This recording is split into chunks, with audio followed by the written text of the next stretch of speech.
पहला कॉन्फिडेंस, दूसरा इफेक्टिविटी, आत्मविश्वास, प्रभाव, उत्पादकता। लोग कॉन्फिडेंटली काम करते हैं पर उनका प्रभाव नहीं छूटता। एक वक्ता आपके सामने आते हैं और अंग्रेजी में भाषण देना शुरू करते हैं। Pandit Nehru address the country on the eve of the independence on 14-15 August midnight 1947 and he said, at the stroke of midnight hour, while the whole world sleeps, we never awake to life and freedom, we end today a period of ill fortune, and she discovers us all again. Long years ago, we made a choice with destiny. Now the time comes, we shall redeem our pledge. Thank you. आप कहेंगे अरे वाह क्या बोलता है, साथी कहेंगे क्या बोलता है, पता नहीं क्या बोलता है, क्या बोलता है। हाँ इसके पास स्पीड है, फ्लुएंट बोलता है, पर क्या बोलता है पता नहीं। कॉन्फिडेंट है, इफेक्टिव नहीं है। या एक व्यक्ति एक रस में बोलता है, मोनोटोनस, जैसे कोई शोक सभा में बोल रहा हो। मित्रों नमस्कार, मैं आज से आप से चर्चा किया करूंगा साक्षात्कार कौशल पर। लग रहा है शोक सभा में कह रहा है श्रीमान जी हमारे बीच। फ्लैट टोन में बोल रहा है, प्रैक्टिस नहीं करी। नॉलेज तो है, प्रैक्टिस नहीं करी। सब कुछ में नॉलेज है, प्रैक्टिस नहीं करी। कुछ ने प्रैक्टिस कर ली, नॉलेज नहीं है। ऐसे लोग इफेक्टिव नहीं होंगे। जो इफेक्टिव नहीं होते वो दो तरह के लोग होते हैं, एक तो इफेक्टिव है और जो इफेक्टिव नहीं है वो दो तरह के हैं, इनइफेक्टिव या डिजास्ट्रस इन इफेक्ट।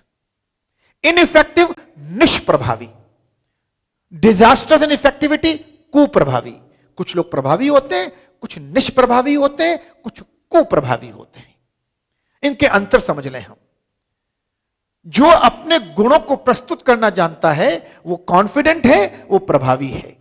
जो अपने गुणों को, अपने प्रतिभा और अपने ज्ञान को इंटरव्यू में प्रस्तुत कर नहीं पाता है, संकोच का शिकार हो जाता है, आत्मविश्वासहीनता का शिकार हो जाता है, कमजोर व्यक्तित्व है, इनहिबिशन का शिकार है। इनहिबिशन संकुचन, वो निष्प्रभावी। ज्ञान है पर प्रस्तुत नहीं कर पाया। इंटरव्यू के बाहर आके कहता है, बोर्ड के बाहर आके, रूम के बाहर आके कहता है अरे सर जो आपने कहा सब वही सवाल पूछे। अच्छा फिर तो अच्छा हुआ होगा। नहीं सर मैं आंसर नहीं बता पाया। वो सब पूछे जो आपने बताया पर मैं आंसर नहीं बता पाया। तो क्या फायदा।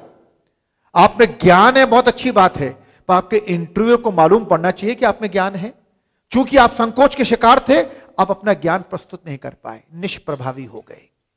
दूसरी ओर कुप्रभावी, ज्ञान नहीं है लेकिन अपने इस कमी को छुपाने के लिए अपने आप को विस्तार देते हैं, एग्जीबिशन के शिकार होते हैं।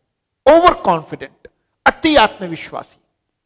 ये बड़ा खराब शब्द है अति आत्मविश्वासी, क्योंकि जब आप स्टूडेंट से कहेंगे कि तुम अति आत्मविश्वासी हो, ओवर कॉन्फिडेंट हो, तो स्टूडेंट कहेगा ओवर है तो क्या, कॉन्फिडेंट तो है। तो उसे कहना होगा यू आर एरोगेंट। अति आत्मविश्वासी हो मत कहो, को ढीठ हो तुम, भ्रष्ट हो, बदतमीज हो। अति सर्वत्र वर्जियेत, excess of everything is bad.